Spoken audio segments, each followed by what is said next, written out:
Γεια σας παιδιά, καλώς ήρθατε σε ένα ακόμα σορτάκι και σήμερα θα αναλύσουμε λίγο τα δύο νέα μας Lego, όπου τα χτίσαμε.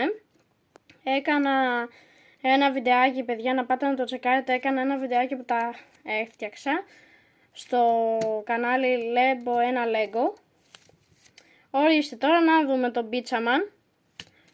Ωραία. Κοιτάξτε εδώ, έχει παιδιά, είναι πάρα πολύ ωραίο. Αυτό εδώ μάλλον είναι το τυρί, αυτό εδώ το κίτρινο. Και έχει ρόδες, σαν αμάξινο, όπα. Και έχει παιδιά και κάποιες τελίτσες. Να το δείτε καλύτερα, εδώ έχει πράσινες, εδώ έχει πράσινο, μάλλον είναι κάποιο μαρούλι. Εδώ έχει ένα κόκκινο ντομάτα και εδώ το ντυπά με τη σημαία. Εδώ έχουμε τον Fireman, όπου και αυτό είναι πάρα πολύ ωραίο. Ρόδες έχει, είναι σαν πυροσβεστικό και έχει ένα walkie-talkie.